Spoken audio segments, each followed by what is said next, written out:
I want to tell you the story of how I met your father. Oh, good God, here we go. These videos are not for children. If you're a children, then piss off.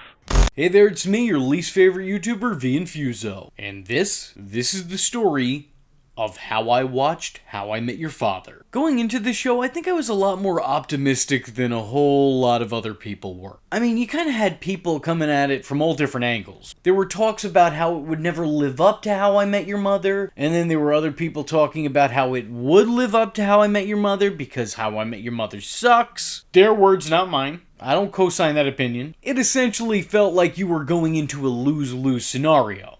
So did How I Met Your Father find a way to win? We'll find out today! I'm both shocked at what this show took from its predecessor, and also what it changed from it. First and foremost, I wasn't expecting to ever hear that opening theme again, so hearing a softer kind of cover of it, was kind of pleasant. Sophie being a hopeless romantic who's out there searching for the one seems a little bit familiar, but Hilary Duff kind of makes it her own. And in this show, it comes off more cute than it does creepy. Though to be fair, they've only had 2 episodes thus far, so the creep factor can be increased over time. We'll see what happens. Regardless, I think we can all agree that the lengths that both Sophie and Ted would go for love is absolutely insane. Also, it feels like both of them have, their finger on the love trigger. They're ready to blurt that word out to anybody who gives them a passing glance. The show has the same basic setup and title of its predecessor. A parent telling their child about how they met their significant other, the other parent. There's definitely similarities there.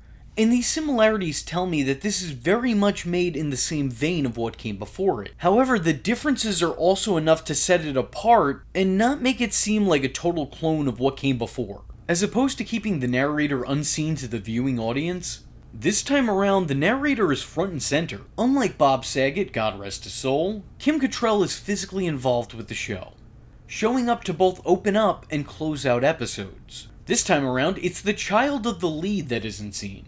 I do appreciate that the laugh track doesn't go as hard as it did in How I Met Your Mother, and it feels even more fitting because this show is nowhere near as funny. If I'm being entirely unbiased and honest here, these episodes just didn't do it for me. They didn't hook me. First off, episodes 1 and 2 didn't do the greatest job of establishing the show's leads, as even after watching both episodes twice, I still had to look up the characters' names.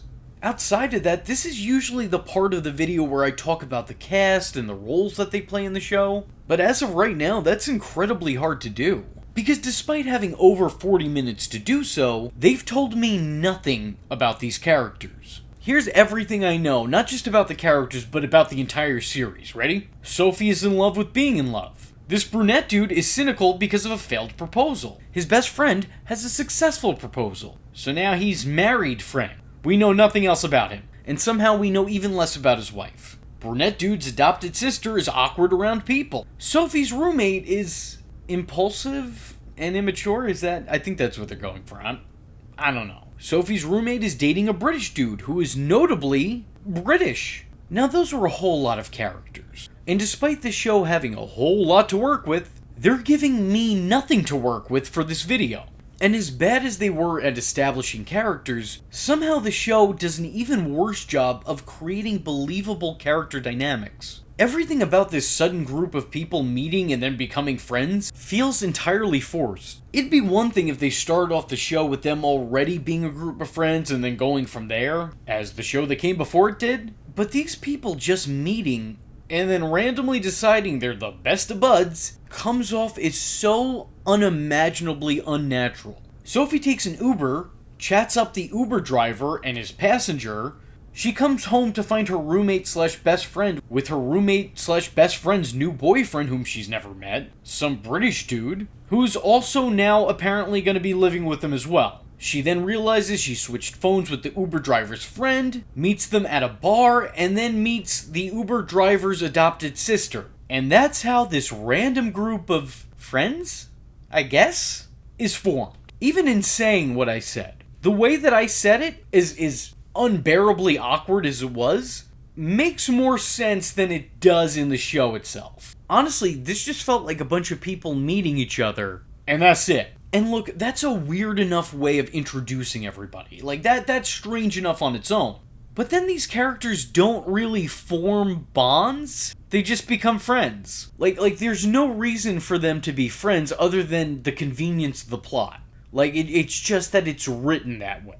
Do you know how many people in my life I've had similar encounters with that I do not have a relationship with? It's almost like the way this universe works. If you meet somebody, that's it. You guys are lifelong friends. You're basically blood brothers at that point. Without having any real idea who they are, they're just like, yeah, these are my best friends. This is the first time they're all meeting, and it feels beyond contrived the way that they do so. But on top of that, they just spontaneously decide that they're friends now. And an episode later, they're all hanging out as if they've always known each other. I don't know, it just doesn't feel right. It's way too much, way too soon, done way too shitty. And the fact that this feels so fictitious kind of makes the whole show seem soulless. These aren't normal human interactions. And if I can't buy the friendships on the show, and I can't buy the dialogue on the show, I can't really feel for these people as if they were real people. Nor can I have any kind of investment in what feels like a completely synthetic product. Also, it takes place in 2022, and there is not a mask in sight. So did the pandemic just never happen in this universe? This is like watching Friends in September of 2001. That's not to say that the show is all bad. I do like a lot of the performances on it, and I think that Hilary Duff and Kim Cattrall are probably the strongest. But even in me giving the show that praise, Hilary Duff and Kim Cattrall never come across as the same character whatsoever. Which I guess is also in place with How I Met Your Mother, as Danny Tanner wasn't actually Ted Mosby. The difference is one was a voice, and a lot of people theorize that that's how Ted hears himself. And here, Kim Cattrall is a whole-ass presence. The two don't really seem to look, sound, or even act the same. I don't know, it's just a hard sell. It doesn't completely ruin the show for me, but this is a pet peeve I have with many a project. I just can't buy this as being the past and this as being the future. That's not to say anything negative on either of the two. They're too different to be the same. As of right now, the show isn't doing it for me. But I will give it the credit to say that it does have some endearing moments. The Brooklyn Bridge walk, even though terribly shot on a green screen, was sorta cute. Earlier in the first episode, Sophie is telling Jesse, the Uber guy, about how she romanticizes romance. And he assumes that she only thinks this way because she's the product of the ever-so-rare loving marriage, only for him to find out at the end of the episode that that's not the case. The reveal that Jesse and Sid are the new occupants of Marshall, Lily, and Ted's old place was an absolutely unnecessary inclusion, but it was a nice one. It's not hammering home its continuity, it's just telling all of us that this is in fact canon to those events. It doesn't need to be, but, you know, it's harmless enough that it is. It's a touching tribute. Also a touching tribute was the way that they ended the show in remembrance of Bob Saget. It was short, but it was sweet. I also kind of dig the way the show goes against How I Met Your Mother's process.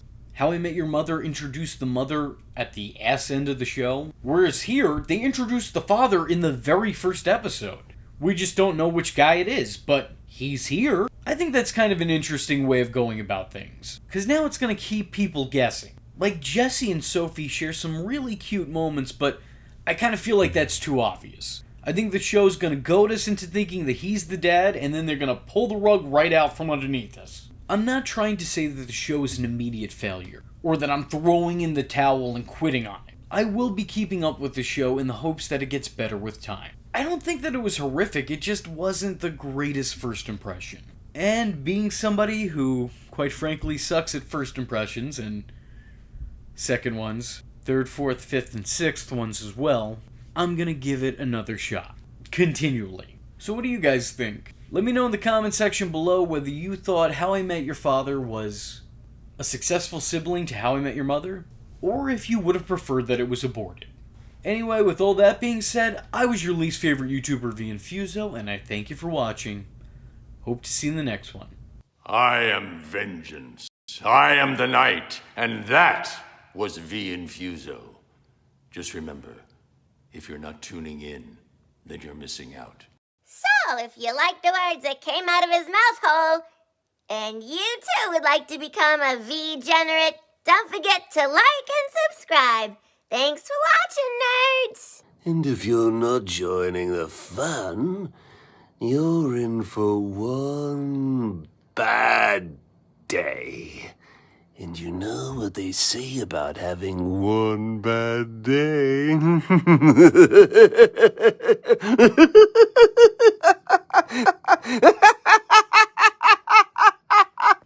Catch him next time. Same bat time. Same bat channel. Wow, that sucked. Royally.